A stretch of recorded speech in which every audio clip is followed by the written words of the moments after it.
네, 글로벌 외신센터입니다. 오늘도 다양한 이슈들이 준비되어 있는데요. 외신들은 어떠한 이슈에 집중했는지 저와 함께 살펴보시죠. 첫 번째 기사 내용부터 보겠습니다. ING 보도 내용이고요. Eurozone retail sales tick up less than expectation in January. 네, 유로존의 소매 판매 지수가 발표가 됐습니다. 1월의 소매 판매가 소폭 증가세를 나타냈는데요. 유럽연합 통계당국인 유로스타트에 따르면 1월의 유로존 소매 판매는 전월보다 0.3% 증가했습니다. 그 직전 달인 12월 달의 수치를 살펴보면 1.7% 감소를 기록한 바 있는데요. 이에 비해서는 상향 수정이 된 건데 이는 월스트리트 저널이 집계했던 전문가 예상치인 0.5% 증가에 소폭 미치지 못하는 수준입니다. 전달과 비교했을 때는 상향하는 모습을 나타냈지만 월가 전문가들의 예상치보다는 밑도는 수준을 나타낸 건데요. 1월 유로존 소매 판매는 전년 동월 대비로는 2.3% 감소한 수준이었고요. 이 유로존 소매 판매는 지난해 8월에 마이너스 0.1%를 보인 이후 9월에 0.9% 증가를 했다가 다시 한번 10월 달에 마이너스 1.4% 기록한 바 있습니다. 이후 지난해 11월에 0.7% 다시 한번 증가한 이후에 12월에는 마이너스 1.7%로 감소하는 모습을 나타내면서 변동성이 상당히 강한 모습을 나타낸 바 있는데요. 외신 평가에 따르면 2021년 11월부터는 감소세가 포착이 되기는 했지만 최근 들어서 이 폭이 가팔라지고 있다는 부분까지 조명을 해줬습니다. 외신들의 평가도 함께 살펴보시죠. 예상보다 낮았던 1월 유로존 소매 판매는 1분기의 약한 시작을 알린다고 평가했습니다. 또한 분기별 성장이 어려움에 처했음을 의미한다고 봤고요. 소비자들의 입장에서 희소식은 인플레이션 피크가 점차 가까워지고 있다는 점과 임금이 개선되고 있으며 노동시장을 향한 전망이 나쁘지 않다는 점이라는 부분까지 짚어줬습니다. 이러한 점들이 상황을 소폭 개선시켰지만 여전히 구매력은 부족한 상황이라고 평가했는데요. 전반적으로 봤을 때 전달에 비해서 올랐다는 부분은 긍정적으로 평가를 하면서도 예상했던 것보다는 아쉬운 성적이라는 평가가 지배적으로 나타나고 있습니다. 그리고 앞서 살펴봤다시피 이 구매자 입장에서는 최근 트렌드 자체가 인플레이션 피크를 향해 가고 있기 때문에 이러한 부분들은 긍정적이겠지만 아직은 구매력이 확실치 않다는 부분까지 짚어내면서 이 추세를 함께 지켜봐야 한다는 입장까지 살펴볼 수 있었습니다. 네, 넘어가서 두 번째 기사 내용 함께 살펴보시죠. CNBC 보도 내용이고요. Iron says it's discovered what could be the world's second largest lithium deposit. 네, 이란과 리튬 그리고 세계 리튬 글로벌 시장에 대한 평가까지 함께 살펴볼 수 있었는데요. 이란이 세계 2위 규모의 리튬 매장지를 발견했다고 주장을 했습니다. 리튬은 이 전기 배터리 핵심 소재로 최근에 경쟁이 가장 치열해지는 핵심 광물 중에 하나입니다. 이란 국영TV에 따르면 이란 최초로 하메단에서 리튬 매장지가 발견됐다며 매장 규모가 세계 2위 수준이 될 것이라고 주장을 했는데요. 미국 지질조사국에 따르면 세계 1위 매장 지역은 칠레입니다. 이 칠레의 매장량은 리튬이 920만 톤으로 매장이 되어 있는데 이란 산업부가 밝힌 리튬 매장량은 850만 톤으로 이번 소식이 사실일 경우에는 전 세계 2위 규모의 매장량이 되는 겁니다. 리튬은 앞서 살펴봤다시피 스마트폰 같은 휴대용 전자제품 충전식 배터리와 또 전기차 배터리 등의 핵심 소재 하나이기 때문에 경쟁이 굉장히 치열한 그런 광물이기도 하고요. 또 전기차 배터리 경쟁으로 몸값이 치솟게 되면서 최근에는 하얀 금으로 불리기도 하는 광물입니다. 리튬 가격은 지난해 전기차 부품 수요 증가와 공급망 차질 그리고 인플레이션 속의 폭등세를 기록한 바 있는데요.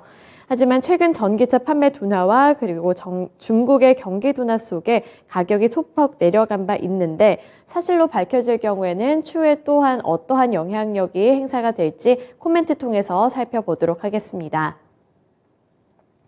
만약 이란의 리튬 매장지 소식이 사실이라면 이란 경제의 중요한 생명줄이 될 것으로 보입니다. 세계 리튬 시장 측면에서 볼 때 세계적으로 알려진 매장량의 이러한 생산량 추가는 이란의 수출 능력에 따라서 가격을 더 떨어뜨릴 수 있다고 분석을 했습니다.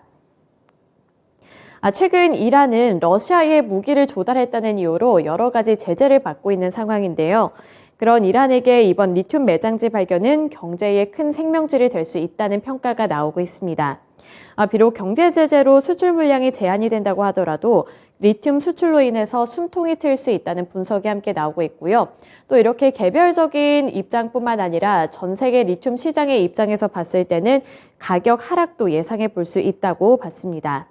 이 배터리 광물 확보가 지상과제가 된 전 세계 전기차 그리고 배터리 업체들도 리튬 가격 하락을 기대해 볼 수 있다는 긍정적인 전망도 나온 만큼 이게 정말로 사실로 밝혀지게 될지 그리고 이란이 세계 2위 리튬 매장지가 될지 함께 살펴보셔야겠습니다. 네, 넘어가서 세 번째 기사 내용 함께 보시죠. CNBC 보도 내용이고요. Tesla cuts Model S and Model X prices in the US to stoke demand. 네, 테슬라가 다시 한번 가격 인하 전략을 선택할 것으로 보입니다. 할인 카드 전략을 다시 한번 꺼내들었다는 보도 내용이 이어졌는데요. 월스트리트 저널 및 주요 외신 보도에 따르면 테슬라는 미국 시장에서 모델 S와 모델 X의 가격을 각각 $5,000, 하나로 약 650만 원, 그리고 $10,000로 하나로 약 1,300만 원에 해당하는 금액을 인하를 하겠다고 밝혔습니다. 구체적으로 가격을 살펴보면 모델 S의 기본형 가격은 기존 94,990달러에서 5.2% 하락한 수준이고요. 모델 S 플레이드는 114,990달러에서 4.3% 할인이 된 가격입니다. 또 모델 X와 기본형과 이 고성능 모델의 가격도 각각 99,990달러 그리고 109,990달러로 하향 조정했는데요. 이는 기존 가격 대비 각각 9.1% 그리고 8.3% 내려간 수치입니다. 테슬라가 가격 인하를 하는 것은 올해 들어서 두 번째 있는 일인데요. 지난 1월에 가격을 대폭 조정한 이후에 불과 2달 만에 다시 한번 할인 전략 카드를 꺼내들게 된 겁니다. 테슬라의 전략에 대한 전문가들의 평가도 이어졌는데요. 어떠한 평가가 있었는지 기사 통해서 살펴보겠습니다. 댄 아이브스 웨드부시 증권 매니징 디렉터의 발언이고요. 테슬라가 이미 전 세계적으로 시행한 가격 인하는 수요를 30%까지 촉매했다는 점에 집중을 했습니다.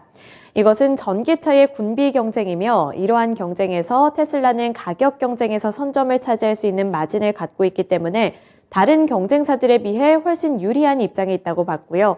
따라서 테슬라는 이 경쟁 속에서 가격을 인하하는 전략을 택해야 할 것이라고 긍정적으로 평가를 했습니다. 결국에는 다른 경쟁 업체들과 비교했을 때 테슬라가 우위를 선점하고 있다는 부분을 긍정적으로 평가하면서 이 가격 인하 정책 자체가 테슬라에게는 굉장히 큰 메리트가 될 수 있다고 평가를 한 겁니다. 경쟁사들의 영업이익률이 5%에서 10%대에 불과한 것과 비교했을 때 테슬라는 10% 중후반대에 달해서 상대적으로 가격 인하에 나설 만한 여력이 충분히 남아있다는 건데요. 일각에서는 금리 인상으로 소비 여력이 떨어진 상황에서 테슬라가 할인 카드를 통해 본격적인 치킨 게임에 나섰다는 평가도 제시를 하고 있습니다. 따라서 전기차 경쟁이 치열해지고 있는 가운데 테슬라가 앞으로 가격 인하 카드를 보다 강력하게 주장하면서 다른 경쟁 업체들이 조금은 곤란해질 수 있다는 분석까지 나오고 있고요. 주요 외신들은 이 모델 3는 선불 크레딧이나 연료비 지원 등의 혜택이 없어도 이미 내연차와 경쟁하는 단계라고 평가를 했습니다. 테슬라의 가격 전쟁 선포에 완성차 업계들도 곤란한 입장에 있고요. 또 이러한 경쟁 상황이 녹록지 않다는 평가도 받고 있는 만큼 주요 외신들은 이 테슬라가 이 경쟁에서 우위를 점하고 있고 다른 경쟁 업체들은 조금 더 힘들어질 수 있다는 분석을 제시했습니다. 네, 넘어가서 다음 기사 내용 함께 살펴보시죠. 로이터 통신 보도 내용입니다. Saudi Arabia raises Arab light crude price to Asia for second month in April. 네, 주요 이슈 함께 살펴보겠습니다. 코멘트부터 함께 보시죠. 세계 최대 석유 수출국인 사우디아라비아가 아시아와 유럽에 판매하는 원유 가격을 2달째 인상했습니다.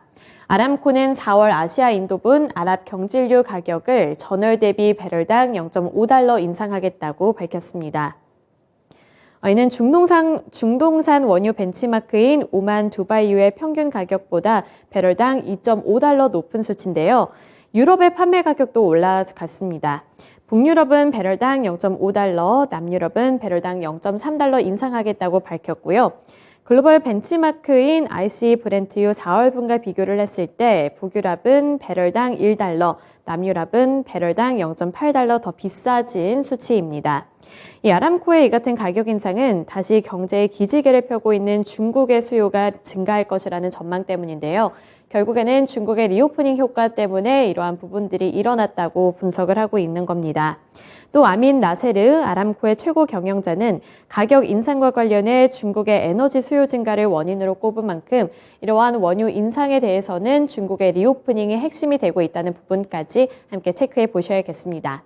네, 이렇게 4가지 기사 내용 함께 살펴봤고요. 지금까지 글로벌 외신센터였습니다.